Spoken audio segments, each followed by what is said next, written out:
কিছুই থাকবে না।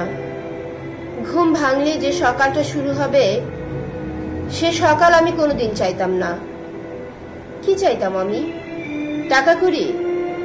টাকা তো বানাতাম আমরা গাছের পাতা দিয়ে। সেই টাকায় সব কেনা যেত। থলে ভর্তি সবজি, মাছ তরকারি, মাটির হাড়ি। খেলার ছলে সংসার পাততাম আমরা, সংসার পাততাম। একটু দূরে আমবাগানের কাছে ছোট ঘর, কলাপাতার ছাউনি, মেয়ে পুতুল, ছেলে পুতুল, বিয়ে, বাদ্য বাজনা, অতিথি সৎকার সব হতো। সুখেই সংসার করতো ওরা। সেই সংসার কই আজ? সেই সুখ? বিবাহ বিচ্ছেদ হয়ে গেছে ওদেরও? জানি না।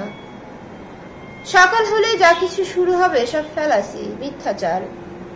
মিথ্যাচারের মোড়কে হাঁসফাঁস করতে করতে হারিয়ে গেছে আমার শৈশব, কৈশোর, পুতুল খেলা, ডাঙ্গুলি, মার্বেল এবং ছেলেবেলার বন্ধুরা, স্কুল ইউনিফর্ম।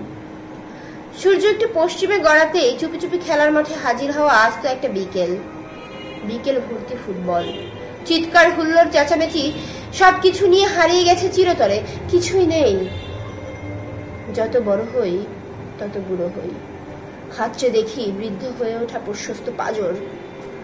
তবুও তো মনে পড়ে, মন পড়ে থাকে সেই মফস্বলের মাঠে। বেঁচে থাকি সেই মনে পড়া মফস্বল পাঁজরে জড়িয়ে।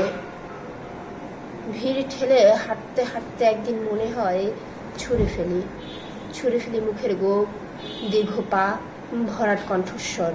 ইচ্ছে হয় আমার জীবন আমি কেটে কুটে সেই কাকটাকে খাইয়ে দেই, যে কাকটা মরে গেছে উঠতে উঠতে ক্লান্ত হয়ে মাঝ আকাশে।